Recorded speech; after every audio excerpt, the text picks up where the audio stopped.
काट के कटैया सबरी गंगा जल पानी राम। काट के कटैया सबरी गंगा जल पानी राम। चरण पखारब रघुनंदन स्वामी हरि हो चरण पखारब रघुनंदन हरि जी। हरि हो चरण पखारब रघुनंदन स्वामी। हरि हो चरण पखारब रघुनंदन स्वामी की। आपन राम जी के बतिया आपन राम जी के बतिया जो है न सबरी। हर हर महादेव।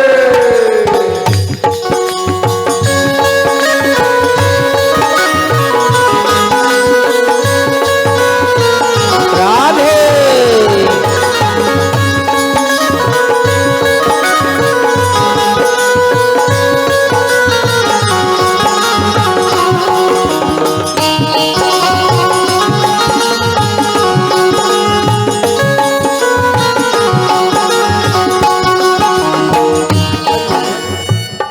हम आपको किस प्रकार से स्तुति कर, हम गवारी हो, गवारी मतलब मूर्ख, समझिए।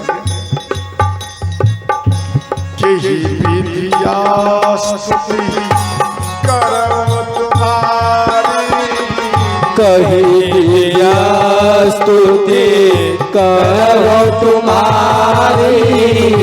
अधम जाति में चरम अधम जाति में चरण तुम्हारी।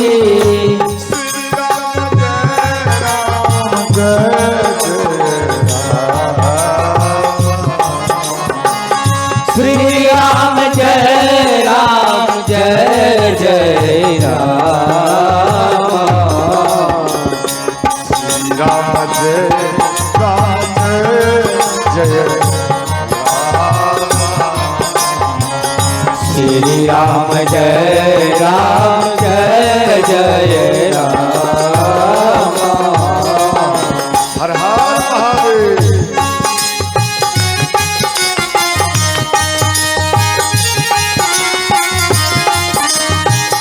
जय हो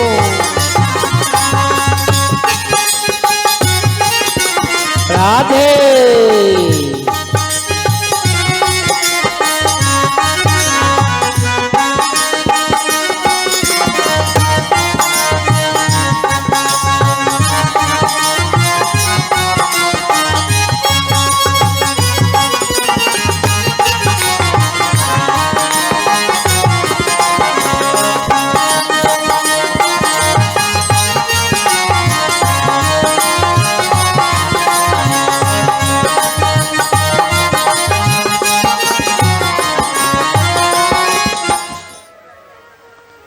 बोलो सच्चे दरबार की जय हो। हाँ ठीक ठीक ध्यान देना। माँ सबरी पूर्व जन्म में रानी थी। जब संतों का दर्शन करने के लिए नहीं जाने दिया तो वो रानी गंगा यमुना सरस्वती इन तीनों धारा का एक संगम है, मेल होता है। उन बीच में रानी आई और गंगा यमुना सरस्वती तीनों को अपने पानी द्वारा बोली कि हे माता, आपके गोद में अर्थात आपके जल में हम समाधि लेने के लिए जा रहे हैं और इसमें मेरा मृत्यु हो जाएगा। अगर माँ दोबारा हमको जन्म देना, अति नीच घर में देना और ज्यादा सुंदर में मत देना, कुरूप बनाकर जन्म देना, यही मेरा मांग है माता। वो रानी जल में समाधि लिए वो मर गई। वही रानी, ध्यान देना, सबर नाम के राजा के यहाँ ये जन्म और ये धीरे धीरे बड़ी हुई और देखने में सुंदरी नहीं थी, इनका जब जब बर्फबारी लगावे तब तब वो लड़का वाले इसको छाड़, बस समझ गया, नहीं हमको पसंद नहीं है। तो अंत में एक जगह भील के एक बेटा थे, तो उनसे रिश्ता कंप्लीट हुआ, लेकिन लड़का पक्ष बोले अगर मांस पवाओगे भोजन में तभी आपकी बेटी से हम अपना बेटा का विवाह करा सकता हूं। कई कई व्यक्ति देखना, खाने पीने वाले व्यक्ति वो दिमाग लगाएगा जहां मेरा व्यवस्था ज्यादा होता है अपना बेटा का वहीं विवाह करा देता है, समझ गया। हाँ, यहाँ मछली मांस चलने वाला है इसलिए यहाँ विवाह करा दो, जिंदगी भरी आते रहूंगा और यहाँ सेवा मिलते रहेंगे। तो ध्यान देना, कोई माँ या पिता ये नहीं चाहते कि मेरी बेटी के विवाह में अपवित्र भोजन पवाओ, लेकिन मजबूरन दबाव रहता है। वो माँ और पिता क्या करेंगे, वो भी झुक जाते हैं। और जब विवाह का समय आया तो माँ उनके केस को सवार रही है। तो माँ सबरी बोली, माँ ये भेड़ बकरी किस लिए लाया गया?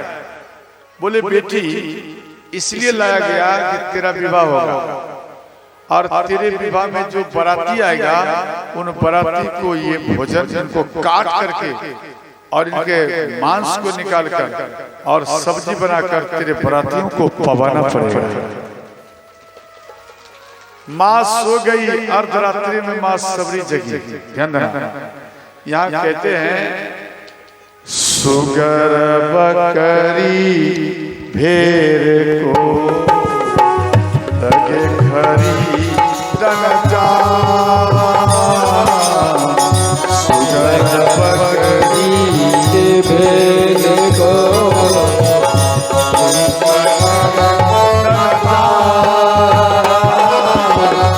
समय समीप गया, सबरे से दुर्दान तुलसी, सबरे सिंदूर का। हर हर महादेव।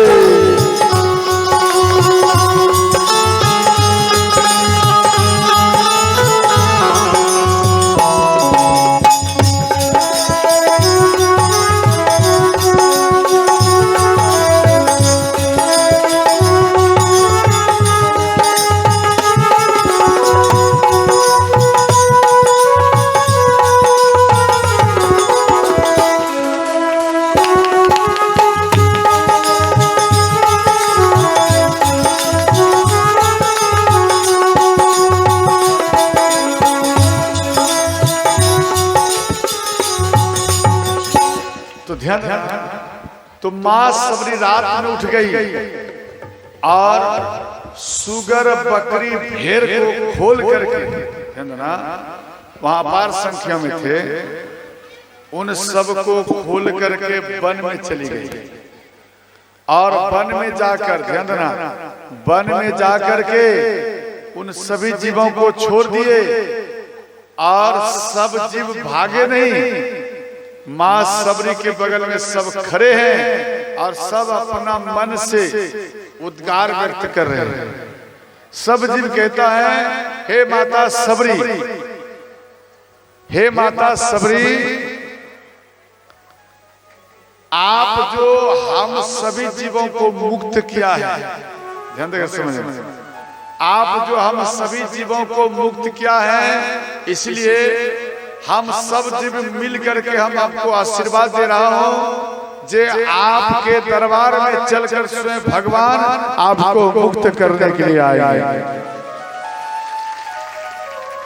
मां सबरी हाथ जोड़ मतंग ऋषि के आश्रम में आए। मतंग ऋषि के शिष्य थे और रात में मां सबरी मतंग ऋषि कुटिया को सफाई कर उनके शिष्य मन में सोचे, भाई ये डेली कौन करता? तो रात में इंतजार किया और मां सबरी को पकड़ लिया और सब शिष्य मिलकर इनको मारने लगे। तो जब इनको पिटाई करने लगे, ये बात मतंग ऋषि को मालूम हुई। मतंग ऋषि आया। मतंग ऋषि बोले देखो मारना नहीं चाहिए, और इन आश्रम में हर व्यक्तियों का अधिकार है। आप देखना कुछ उस संस्कृत कॉलेज में आप जाना, वहां पर विशेषकर मान्य ब्राह्मण का होता है। संस्कृत कॉलेज में आप जाना, उनका होता है। उसी प्रकार से संस्कृत पढ़ाई हो रहा था, वहां में ब्राह्मण देवता ज्यादा थे, तो वहां पर कोई शूद्र व्यक्ति जा नहीं सकता। और चला भी गया तो वहां के कुटिया को पूरा सफाई करते थे शूद्र। देखो शूद्र किसी को पहले समझना नहीं चाहिए। जो व्यक्ति दूसरे को शूद्र समझता है, याद रखना भगवान उसके पास नहीं आते। नहीं समझे बात? अगर आप शूद्र समझ लिया तो भगवान राम आपके पास नहीं आएंगे। ध्यान देना, मां सबरी के गुरु हुए मतंग ऋषि, उनके जितना शिष्य सब ब्राह्मण थे और वेद के प्रचंड विद्वान थे। तो भगवान राम उन ब्राह्मण के पास में आए या मूर्ख मां सबरी के पास में आए? जरा दिमाग लगा। किसके पास में आए? मां सबरी के पास में। क्यों?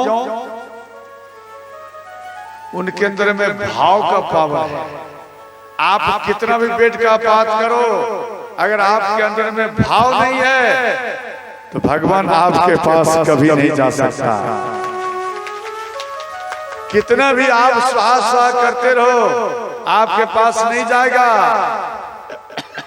इसलिए कहा गया है जन्मना जायते शूद्र। ये मनु स्मृति 630 श्लोक में दिया गया है। जन्मना जायते शूद्र कर्मणा द्विज उच्यते। अर्थात जन्मना जायते शूद्र, जितना व्यक्ति जन्म लेता है वह सब शूद्र समान है। शूद्र समान, ध्यान देकर समझ। ये ब्राह्मण का स्थान है, ये क्षत्रिय का स्थान है, ये वैश्य का स्थान है, और इसके नीचे क्या है? शूद्र का स्थान है। इसलिए शूद्र के, ध्यान देना, शूद्र के ही मार्ग से सबका जन्म हुआ। अर्थात शूद्र के मार्ग से जन्म हुआ, उस नाते से आप कौन हुए? शूद्र हुए या नहीं हुए? आप सब शूद्र हैं। कर्मणा द्विज उच्यते। अर्थात आप अगर बढ़िया कर्म किया, ब्राह्मण जैसा कर्म करोगे तो आप ब्राह्मण हुए। शूद्र जैसा कर्म करोगे तो आप शूद्र ही बन जाओगे।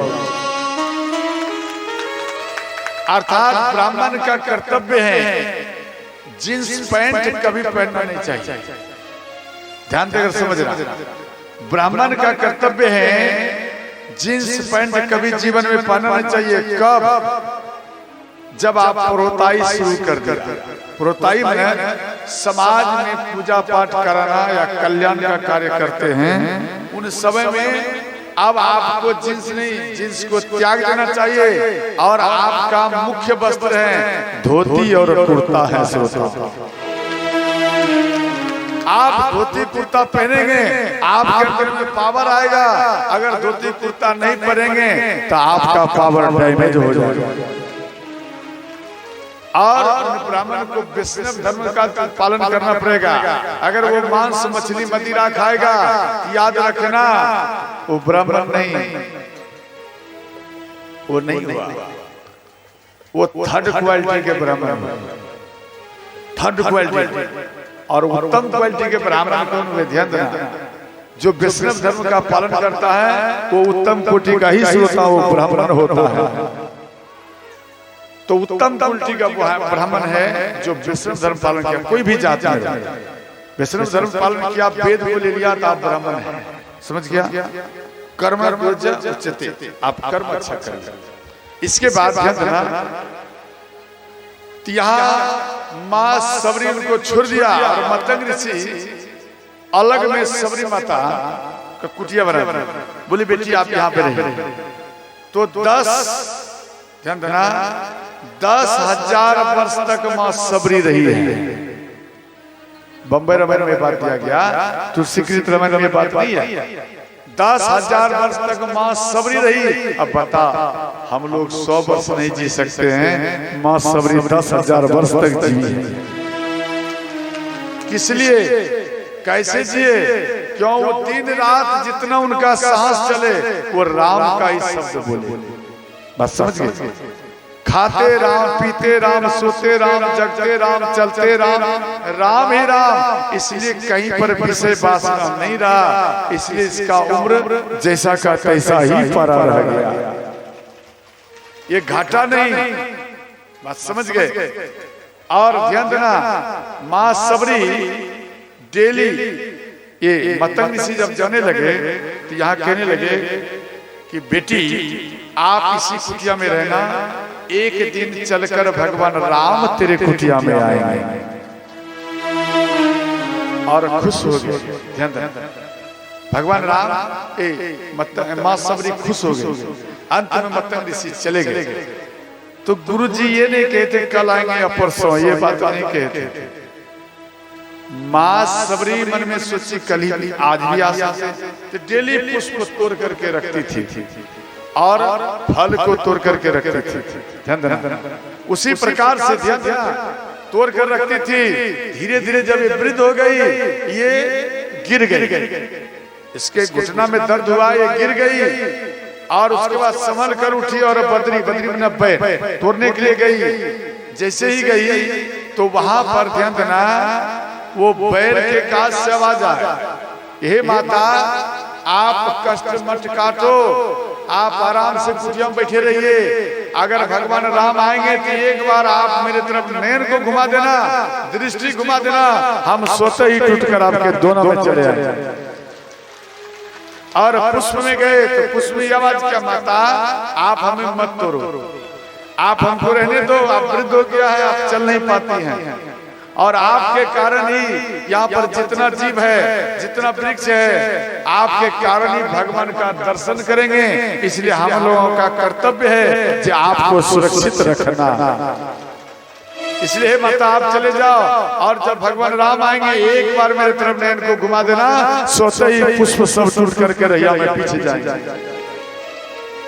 और ध्यान देना, बाघ, भैंसा, पक्षी, तोता, मैना, ये सब जो एक दूसरे को खा जाए, वो सब माँ सबरी के अपने पंख से पंखा करते थे, पंछी सब।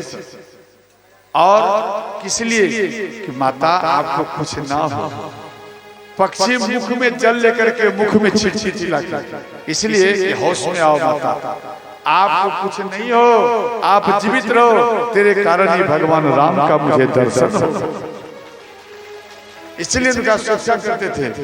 अंत में ध्यान देना, भगवान राम जैसे ही माँ सबरी के कुटिया के निकट में आने लगे तो स्वतः ही पुष्प टूट करके बिछ गए और बैराग्य द्वारा माँ सबरी व्याकुल हो गई। भाई भगवान आए नहीं, स्वतः ही टूट गया और ये रैया में पुष्प बिछ गया।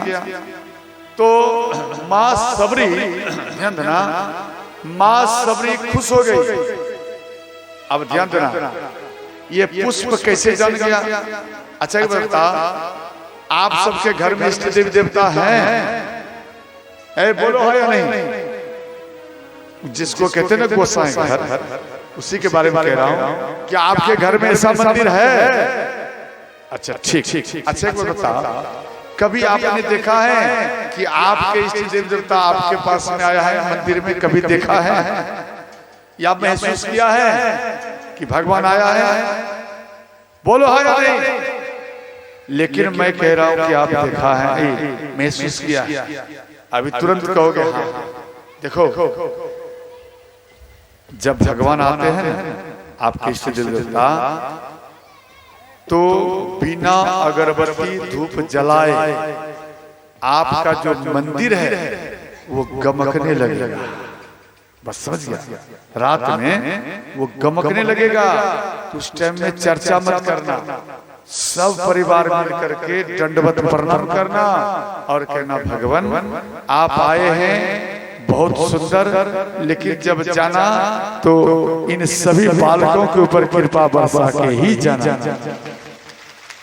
ये बात आप अवश्य मन से बोलना, मन से टोकरा मत लगाना, मन से बोलना। आपके मन की बात वो समझ जाएगा और अंत में आपके ऊपर कृपा बरसा के ही जाएगा। उसी प्रकार से ये पुष्प जान गए भगवान राम जिस मार्ग में चलते थे वो मार्ग ही गमकने लगता था, इसलिए ये जान गए। इतने में भगवान राम पुष्प में आकर चरण को रख दिए। जैसे ही चरण को रखे तो माँ सबरी कहती है जे आप कौन है भगवान, क्या आप भगवान राम हैं? तो भगवान राम मुख को हिलाए तो माँ सबरी खुश हो गई और अंत में माँ सबरी माँ सबरी रोते हुए अपने चरण से भगवान राम के चरण को पकड़ और इसके बाद देखो माँ सबरी डेली एक दिनचर्या बनाई थी।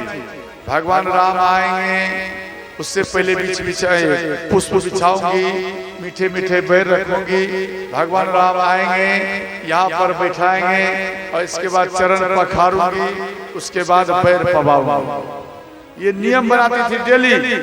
और जब भगवान राम आ गए जानना ये सब नियम भूल गए। अब जैसे आप अपना घर कर, आज जब आपके नगर में हम घूमे नगर में तो कई माता क्या किए, उनके अंदर में है कि महाराज जी यहाँ बैठेंगे उसके बाद मैं चरण पखारूंगी, ये मन में श्रद्धा है। उसके बाद महाराज जी का याद करके कुछ भोजन पवाऊंगी और उसके बाद दान दक्षिणा देकर के विदाई करूंगी। ये जैसे ही हम गए ये सब नियम भूल सब नियम भूल गई। हम खड़े हैं और वो जल और थाली चरण पखारने के लिए वो दौड़ते हुए रास्ते में ही आ गए घर के गेट पर और मेरा चरण पखारने लगे। तो उसी प्रकार से भगवान राम ध्यान देना जब आए तो माँ सबरी सब भूल गई और खड़े हैं भगवान राम उनका चरण पखारने लगे। आपन राम जी के बतिया जो हर सवरी, आपन राम जी के बतिया जो हर सवरी, जो हर सवरी हो जो हर सवरी, हो जो हर सवरी, हो जो हर सवरी। आपन राम जी के बतिया आपन राम जी के बतिया जो हल सबरी। हाँ काठ के कटैया सबरी गंगा जल पानी, काठ के कटैया सबरी गंगा जल पानिया, काठ के कटैया सबरी गंगा जल पानी, काठ के कटैया सबरी गंगा जल पानिया। चरण पखारब रघुनंदन स्वामी, हरि हो चरण पखारब रघुनंदन हरि जी, हरि हो चरण पखारब रघुनंदन स्वामी, हरि हो चरण पखारब रघुनंदन स्वामी की। आपन राम जी के बतिया आपन राम जी के बतिया जो है सबरी। हर हर महादेव।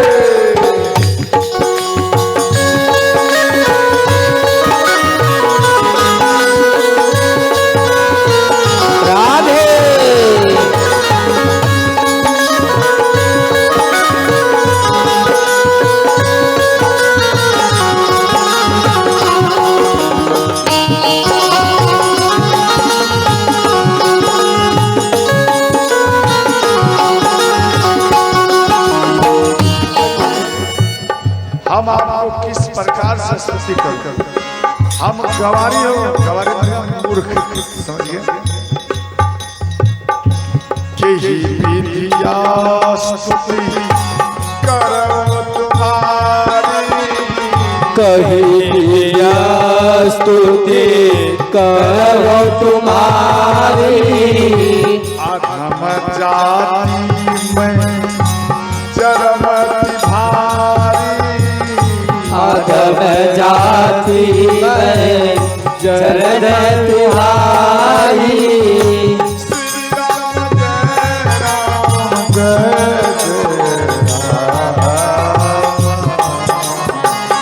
श्री राम जय राम जय जय राम, श्री राम जय राम जय राम, श्री राम जय राम जय जय राम। हर हर महादेव।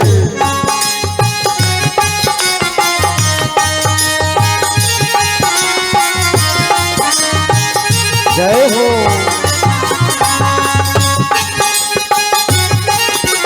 राधे।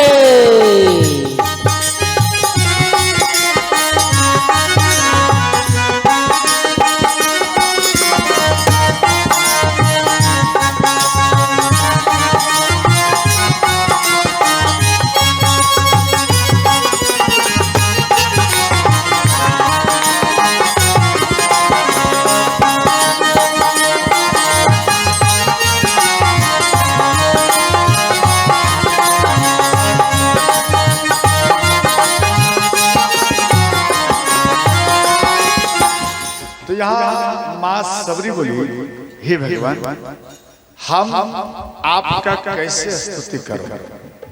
हम गवारी मन मूर्ख और नीच जाति का, ध्यान देकर समझ। भगवान हम नीच जाति का, माँ ध्यान देना, अपने आप को जितना नीचे गिराओगे भगवान के हृदय में उतना और आपका जगह बढ़ता जाएगा। समझे? कई व्यक्ति इतना फिटकी मारेगा कि बहुत बड़ा संत अपने आप को कहलाएगा, ध्यान देना। और कई व्यक्ति इतना अपने आप को गिरा देगा, संत की बात है, इतना नीचे गिरा देगा कि आपको बार बार उन्हीं का आपको याद आता रहेगा। इतना नीचे गिरा भगवान, हमारे अंदर में कोई पावर नहीं है, ऐसा ध्यान देना। तो वो साधु होता है, संत होता है, और वो भगवान के लिए ज्यादा प्रिय होता है। और इधर उसी प्रकार से माँ सबरी अपने आप को बिल्कुल नीच किए है, विद्वान, ध्यान देना। माँ सबरी भी विद्वान है, परंतु वो अति नीच अपने आप को प्रकट किए। और इसके बाद हे नारद, और मैं आपका किस प्रकार से स्तुति करूं। लेकिन हमारे गुरुजी कुछ कथा में कुछ वचन कहते थे कि सबरी ये जितना ओ आ हर्षि दुर्गई इत्यादि, समझ लेना अपनी भाषा में, ये जितना अक्षर है इन सभी अक्षरों का एक एक देवता है, और ये दिन रात भगवान राम का स्तुति करते रहते हैं। इसलिए ही भगवान मेरे अंदर में एक विचार है, जब आपका ये सब स्तुति करता है, आप एक काम करिए ना, आपकी स्तुति में जो कुछ अक्षर लगे आप उसमें सेटिंग कर लीजिए और हमारे स्तुति को आप स्वीकार कर लीजिए। इस बात को सुनकर भगवान राम खुश हो गए, ध्यान देना, इतना खुश हो गए कि भगवान राम कहने लगे, कहा रघुपति सुनो भामनी बाता, कहा रघुपति सुनो भामनी निभाता मानव एक भागी कर नाता मानव एक भक्ति करना था। क्या कहते हैं? हे माता सबरी माँ कहे, हे माता हम और कुछ नहीं जानते, हम केवल एक भक्ति का नाता रखता है और जात पात हम नहीं मानते। कोई भी जात हो, किसी भी संप्रदाय का हो, चाहे वो मुस्लिम ही क्यों ना हो। आप वृंदावन में जाएंगे अयोध्या जी में तो कुछ कुछ मुस्लिम आप देखना, भले वो जन्म लिया मुस्लिम धर्म में, परंतु वो दिन रात हनुमान जी का ही स्तुति विनती करते रहता है। कई संत हैं बड़े बड़े जो कि मुस्लिम ही हैं, परंतु राम कथा के मर्मज्ञ है। अब दिमाग लगा, यहाँ कहते हैं मानव एक भक्ति कर नाता, जो मेरा भक्ति करता है और वही मेरा होता है रिश्तेदार। समझ गया? उससे मैं ज्यादा और जो भक्ति नहीं करता उससे हम नाता नहीं रखते। समझ? इसलिए हाँ इस प्रकार से बोले। भगवान राम बोले, हे माता मेरा इच्छा है कि मैं आपको नवधा भक्ति का ज्ञान दूं। नवधा भक्ति आप सब भी सावधान रहना। नवधा भगति कहो तू ही पाई, सावधान सुन हरो मन माई। नवधा भगति कहो तो ही पाई, सावधान सुनाओ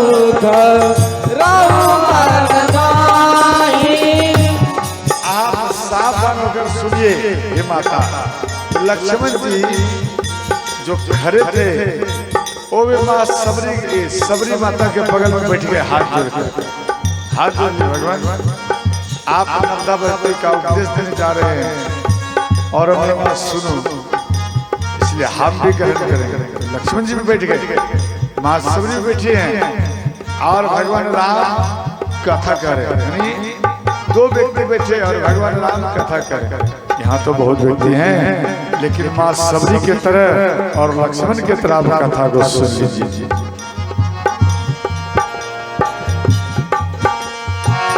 प्रथम भगति संतनकारी संगा, दूसरी रति मम गाथा प्रसंगा।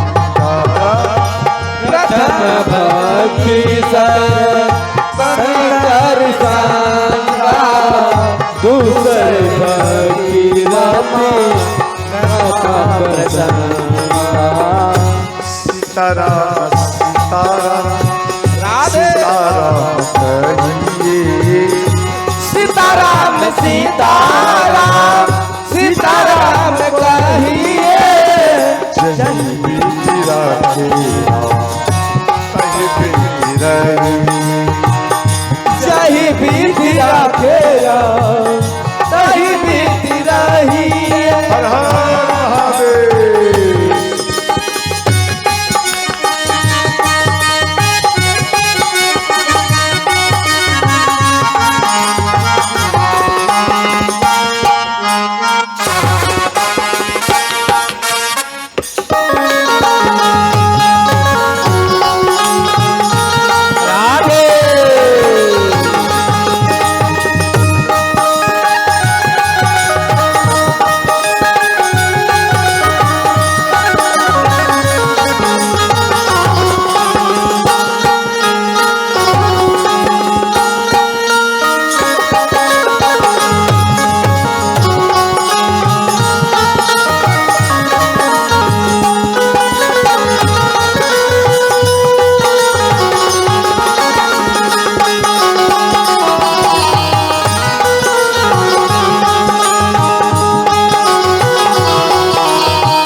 इसके बाद ध्यान देना, याद दिया गया प्रथम भगति संतन करी संगा। ध्यान देकर समझना। तो संतन करी संगा, संग संग कौन? ध्यान देना, एक व्यक्ति यहाँ बैठे, दूसरा वहां बैठे, ये संग नहीं हुआ।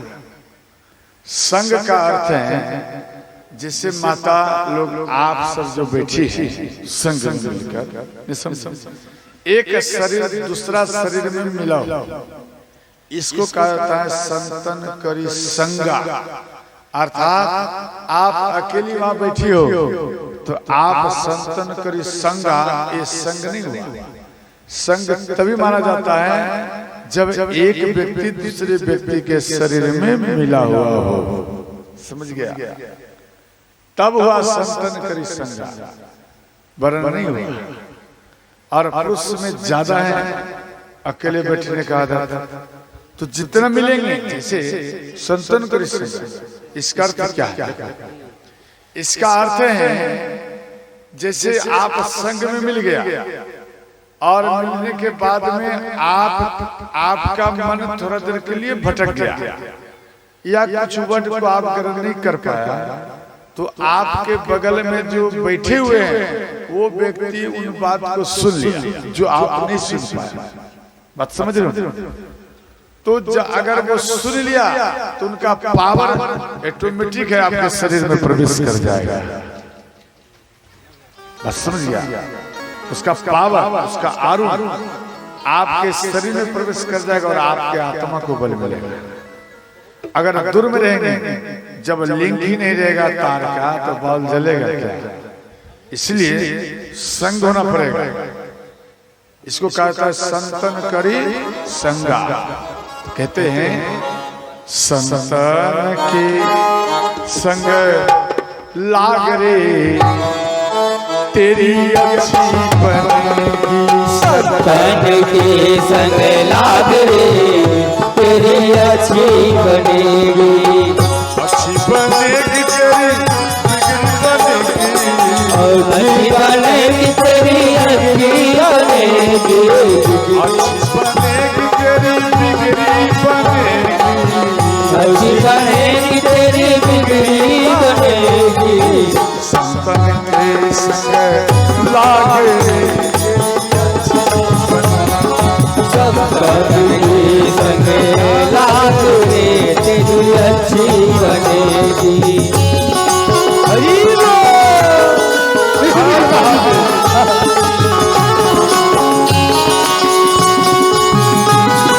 जय जय राधे।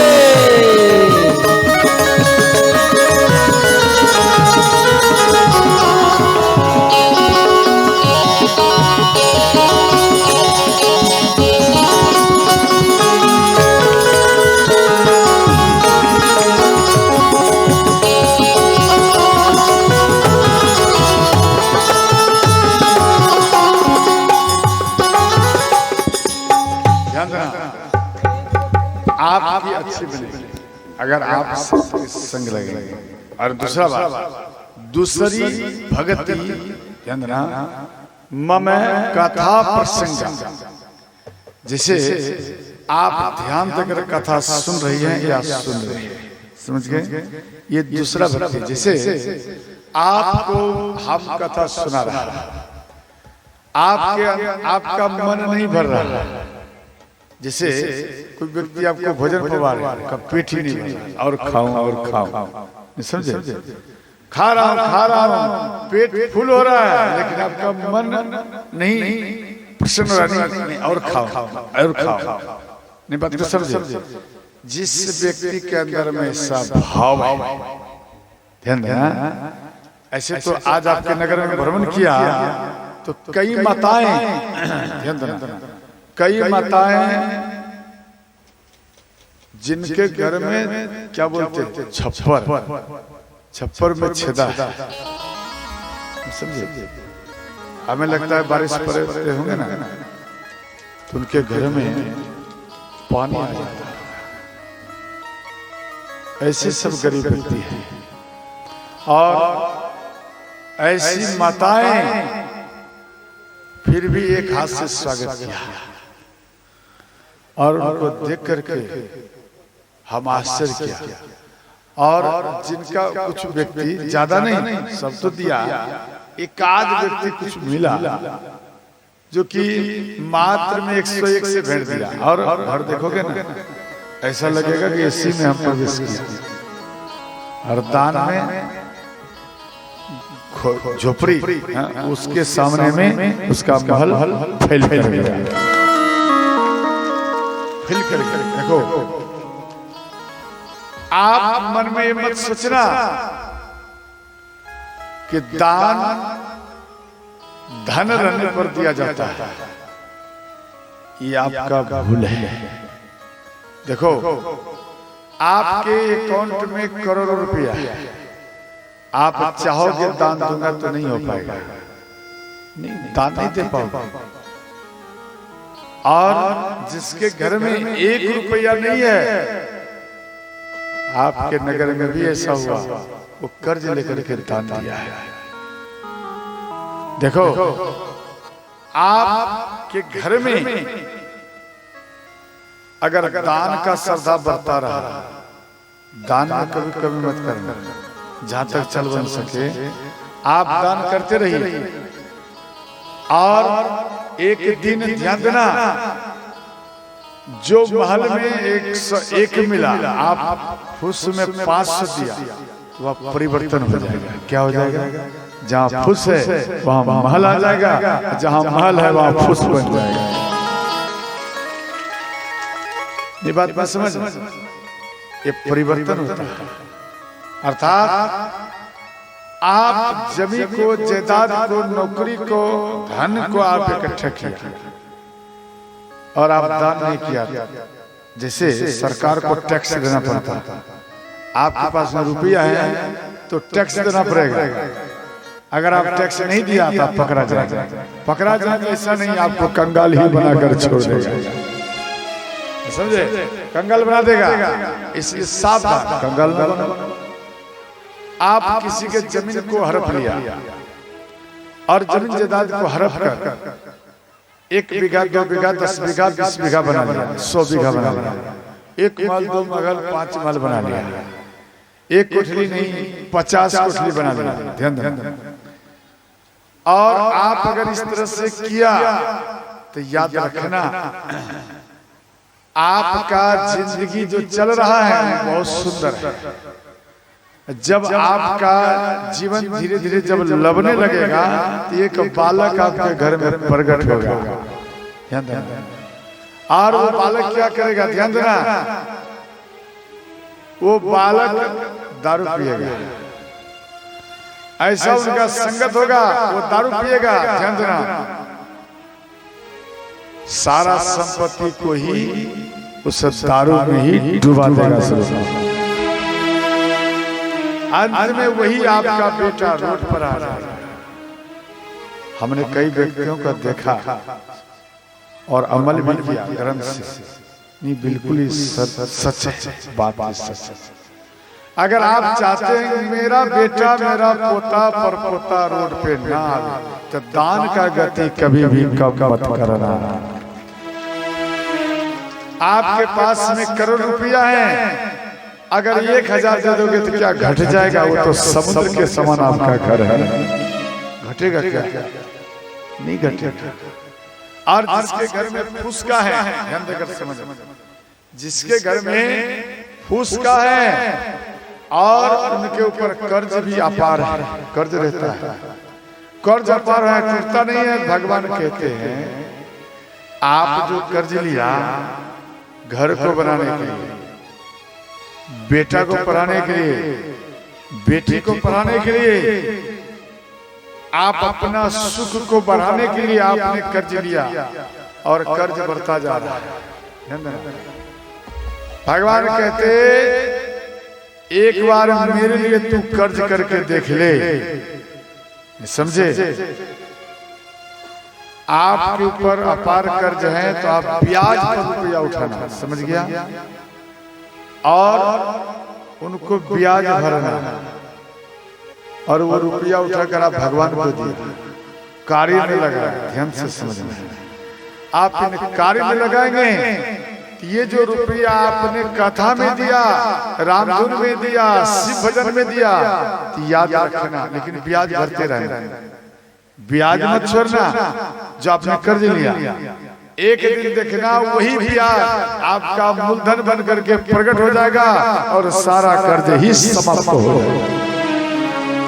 इसी भगवान कहते तू कर्ज कर, मेरे लिए एक बार देख, तेरा सारा कर्ज को ही जी से चाट लूंगा।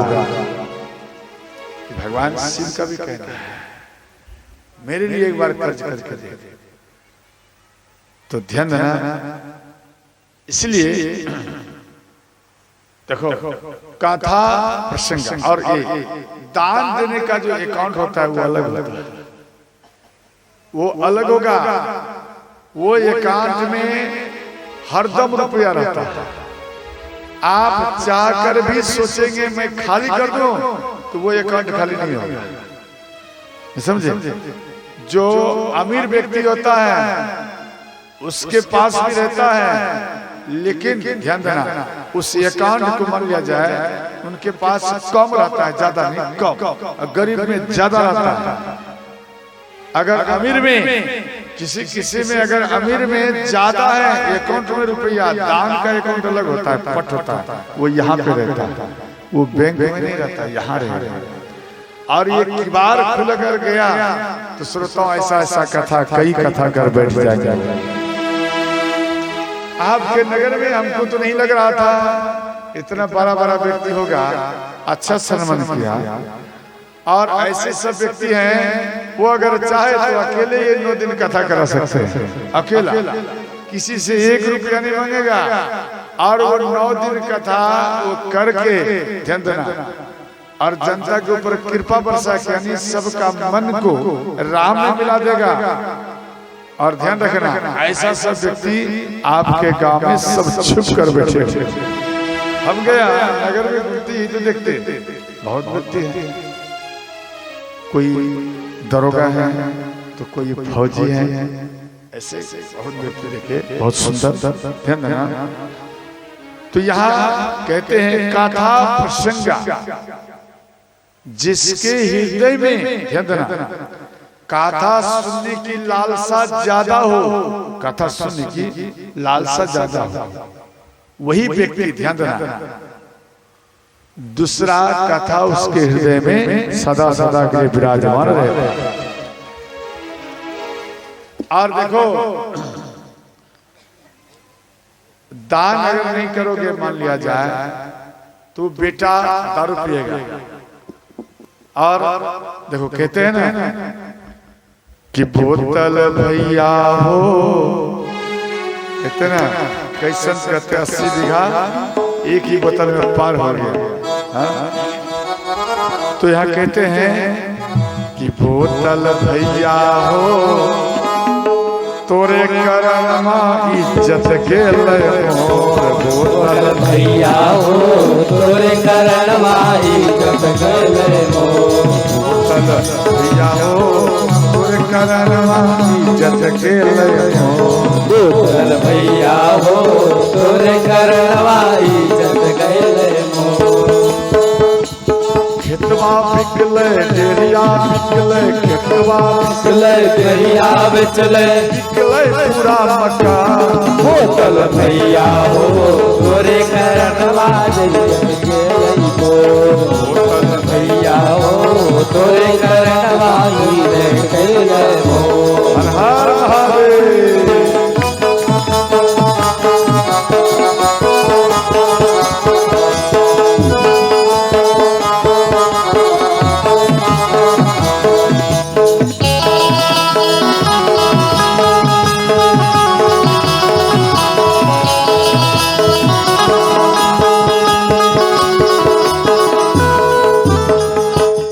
अच्छा एक बार बताइए, जो जो दारू पीते हैं जरा हाथ उठाइए तो, उठाइए। अच्छा बाबा आप दारू पीते हैं? क्या हो गया? हाथ को नीचे कर लिए। जो जो दारू पीते हैं वो हाथ उठाइए। कोई नहीं उठा रहे। इसका अर्थ है आप लोग दारू नहीं पीते ना? क्या बाबा सही बात है? अगर पीते भी होंगे कौन उठावे बाबा से पल्ला में पड़े, हाथ को नीचे ही रखने में अच्छा है। समझ गया? तो ध्यान देना। देखो तो इसलिए दारू पीना अपराध है, सबको बंद करना चाहिए। और इधर कहते हैं तीसरा भक्ति, जय सिया राम, जय श्री सीताराम। एक आवश्यक सूचना है कि आप सभी धर्म प्रेमी माता एवं बहनों, आज का प्रसाद का जो बहुत सुंदर खीर का प्रसाद आज वितरण होगा हमारे कथा रंगमंच से, और हमारे अर्जुन प्रसाद चौरसिया जो कि आपके ग्राम के ही हैं, आज का प्रसाद खीर का वितरण होगा। जय सिया राम, जय श्री सीताराम, राधे राधे। वही ITI बने ना, IT तो और दूसरा है आज जो भंडारा की सवेरे 6 बजे और वो लड़का करेगा जी। चलो ठीक चलो प्रसाद उसको कहता है महाप्रसाद, समझ गया? उसके लिए जरा जोरदार करता हूँ। और ध्यान देना, इसके बाद श्री भगवान राम कहते हैं कि हे माता, तीसरी भक्ति है गुरु सेवा। ध्यान देकर समझ, गुरु सेवा नीचे में बैठ के करोगे। श्री भगवान राम कह रहे हैं गुरु सेवा, ये तीसरी भक्ति है। गुरु सेवा क्या है?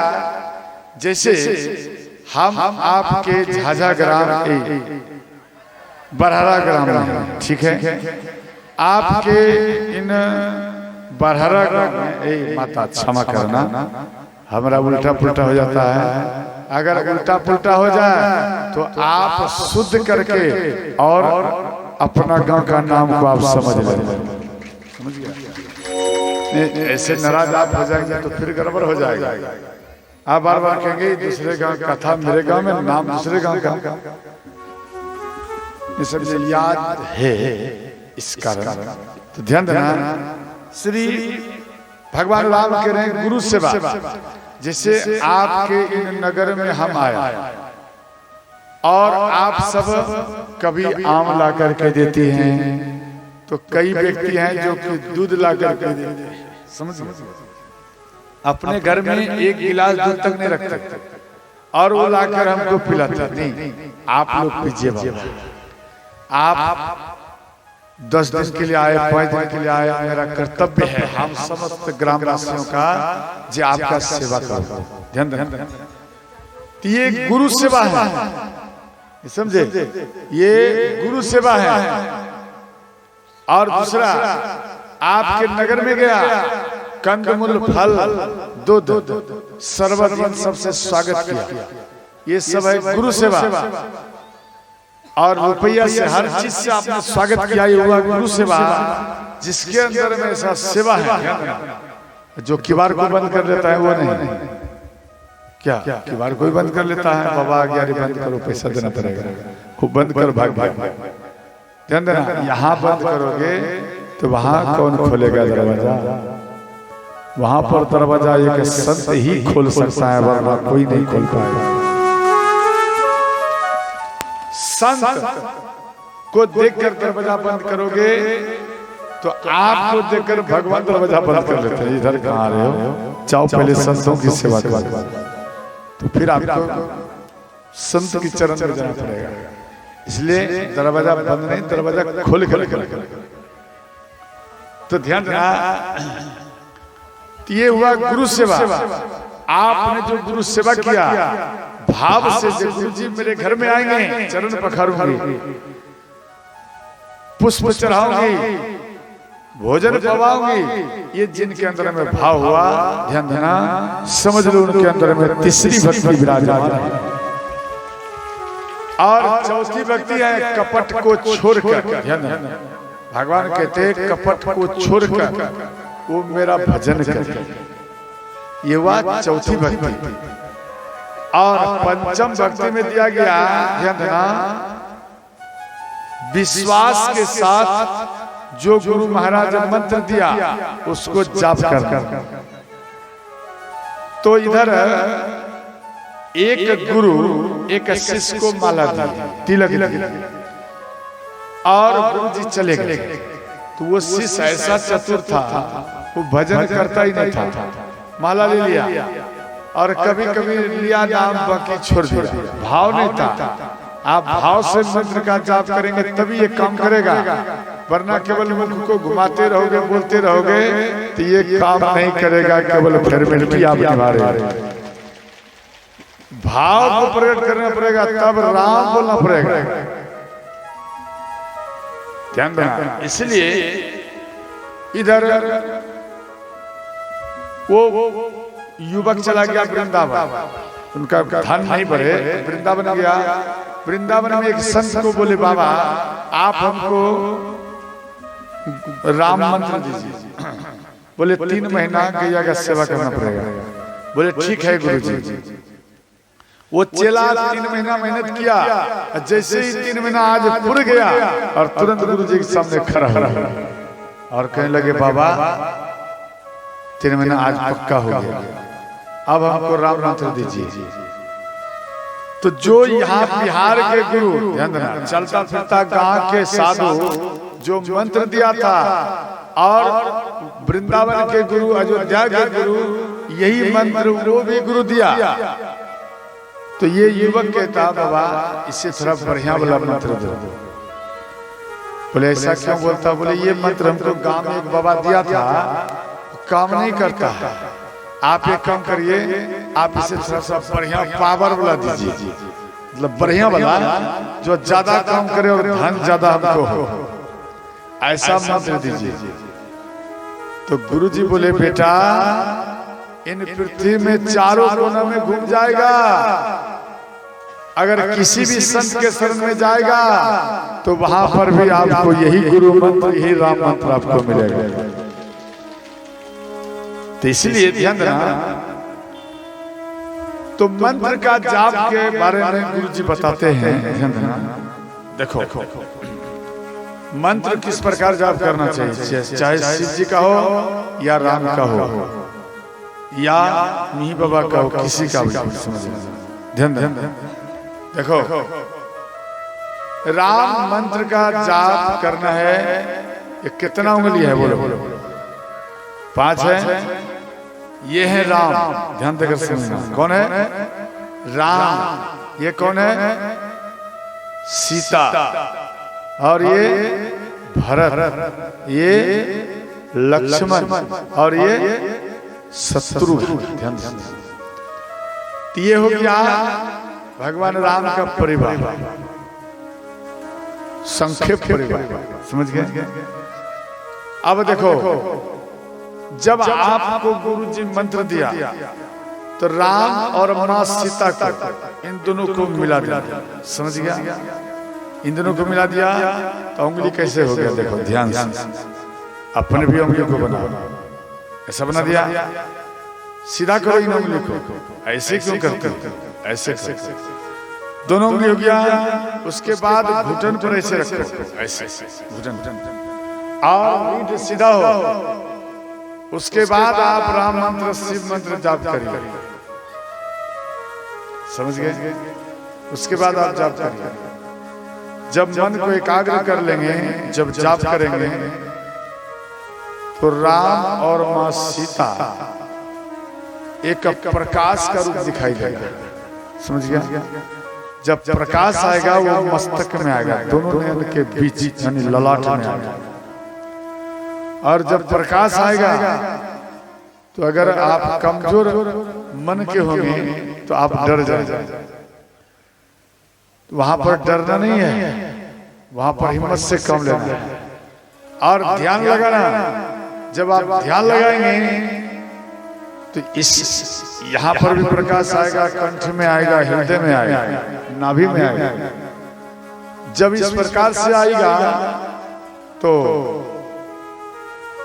फिर आपका आसन ऊपर हो जाएगा। आप जो बैठे ना, आप पृथ्वी को छोड़ देंगे, धीरे धीरे आपका आसन ऊपर हो जाएगा। जब आपका आसन ऊपर होगा उस टाइम में आप विशेष कर डर जाएंगे, गिर जाऊंगा, समझे, गिर जाऊंगा, मर जाऊंगा। ऐसा सोच मत करना, ध्यान देना। भगवान राम जो आपको दिखाई देंगे वो श्याम वर्ण के दिखाई देंगे, या शिव भक्त है वो भी श्याम वर्ण के देंगे। तो भगवान शिव का, राम का मुख का दर्शन मत करना। मुख का देखोगे तो टाइम लगेगा, और चरण का दर्शन करोगे तो कम टाइम में ही पास हो जाएगा। माँ पिता के मुख का दर्शन ना करें, माँ पिता के चरण का दर्शन करें। गुरु के मुख का दर्शन ना करें, आप गुरु के चरण का दर्शन करें। नहीं समझे? आप यहाँ में बंद करो नहीं, आपके जो गुरु हैं उनको जरा याद करो तो वो नहीं आएगा। क्यों? आप उनको मुख को देखा है, मुख आएगा। आप उनके चरण का रेखा को नहीं देखा तो वो आपके मन में कभी बैठ ही नहीं सकता। अगर आपको मन में भगवान को प्रकट करना है तो चरण की रेखा को देखना पड़ेगा। समझ गया? कैसे नख है, कैसे उंगलियां है, कैसे इनके चरण है, वो चरण को याद करना पड़ेगा और उनको ध्यान में लाना पड़ेगा। समझ गया? और इसके बाद आपका जो आसन ऊपर आएगा तो भगवान राम का नीचे में हाथ रहेगा। समझ गया? या भगवान शिव का हाथ रहेगा। आप मन में सोचेंगे अरे हम वृंदावन चले जाते, तो मन के गति से भी ज्यादा गति उसमें है, वो तुरंत आपको वृंदावन लेके चले जाएगा। आपका मन होगा नहीं हमको अयोध्या जाना, तुरंत आपका बोलने का लेट है, सोचने का लेट है, मन को वहां ले जाने में लेट है, लेकिन आपको ले जाने में कुछ भी लेट नहीं होगा भगवान, तो तुरंत आपको अयोध्या ले चले जाएंगे। इसलिए तपस्या करने में ज्यादा फल है। समझ गया? और केवल आप तपस्या ही करोगे तो पावर नहीं बढ़ेगा, सत्संग भी करना पड़ेगा। तपस्या बड़ा है या सत्संग? एक तपस्वी एक गुफा में प्रवेश करके, ध्यान रखना, एक तपस्वी एक गुफा में तपस्या कर रहा है, वो अपने लिए करता है। समझे? वो व्यक्ति अपने लिए करता है, वो साधु। और एक साधु है जो नगर नगर में, ध्यान देना, भिक्षा करके और सबको जगाते हैं कि भगवान राम की कथा आप सुन लीजिए।